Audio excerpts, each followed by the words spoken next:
Assalamualaikum warahmatullahi wabarakatuh. Nama saya Syafitriani, mahasiswi dari Universitas Islam Negeri Sumatera Utara Medan. Saya semester 7, Prodi Pendidikan Matematika. Di sini saya akan sedikit menjelaskan tentang bagian materi dari kontinuitas dan pengukur. Baiklah, langsung saja. Materi yang pertama yaitu definisi 5.5.1. Materi-materi ini saya ambil dari buku Bartel.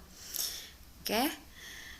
Definisi 5.5.1. Interval I memetakan A ke B merupakan kumpulan dari P sama dengan I1 hingga IN dari interval tertutup yang tidak saling melengkapi antara A ke B. Kita biasanya menunjukkan interval dari II XI kurang 1 XI, di mana A itu sama dengan X0 lebih kecil hingga lebih kecil XI kurang 1, lebih kecil XI, lebih kecil hingga lebih kecil XN sama dengan B. Titik XI di mana I-nya itu bernilai 0 hingga N dikatakan titik partisi atau partition pada P. Jika titik TI itu telah dipilih dari setiap interval II untuk I itu bernilai I hingga N, maka titik TI dikatakan teks atau ditandai dan merupakan himpunan order sepasang. Maka P sama dengan himpunan I1 T1 hingga IN TN. Kenapa dikatakan himpunan order sepasang? Dikarenakan TI itu adalah elemen dari II. Jadi anggota TI sama anggota II, himpunan di TI sama dengan himpunan di II. Maka mereka memiliki pasangan di masing-masing himpunan.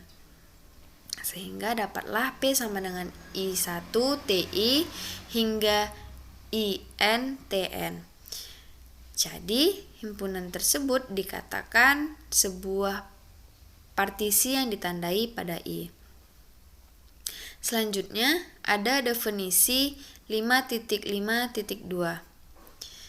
Sebuah pengukur pada I adalah fungsi strictly atau fungsi yang ketat positif yang didefinisikan pada I. Jika delta sebuah pengukur pada I, maka sebuah partisi yang ditandai pada P dikatakan delta.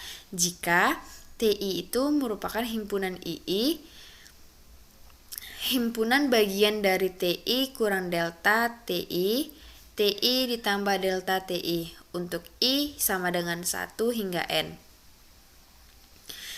Perlu kita catat bahwa notasi keruncingan delta itu memerlukan partisi atau target ditandai. Jadi, kita tidak perlu mengatakan bahwa kasus ini itu merupakan partisi yang ditandai. Nah, di sini sudah ada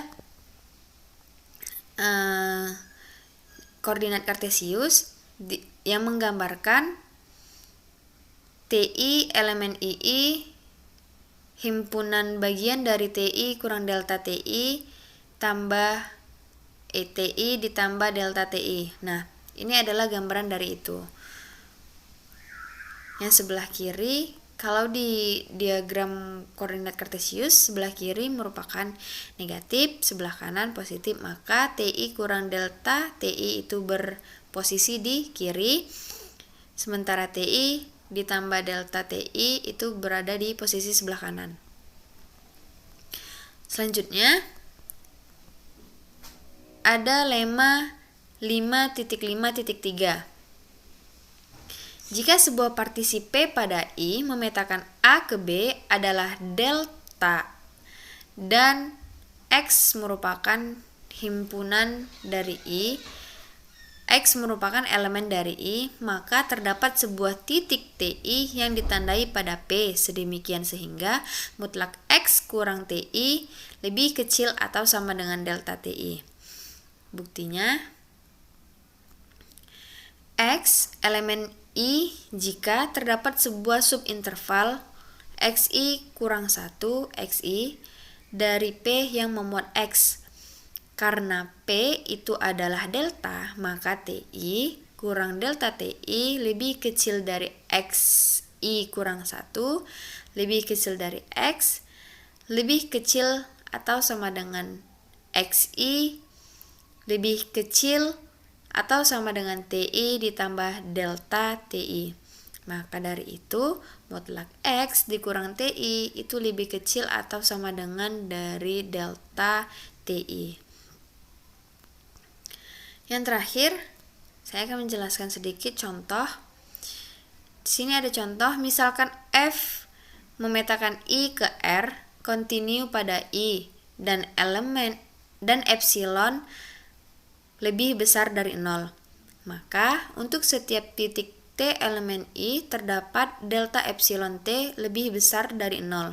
Sedemikian sehingga jika mutlak X kurang T itu lebih kecil dari delta epsilon T dan X elemen dari I, maka mutlak Fx dikurang Ft itu lebih kecil dari epsilon. Karena delta epsilon didefinisikan dan benar-benar positif pada I, maka fungsi delta epsilon adalah sebuah pengukur pada I. Baiklah, sekian yang dapat saya jelaskan.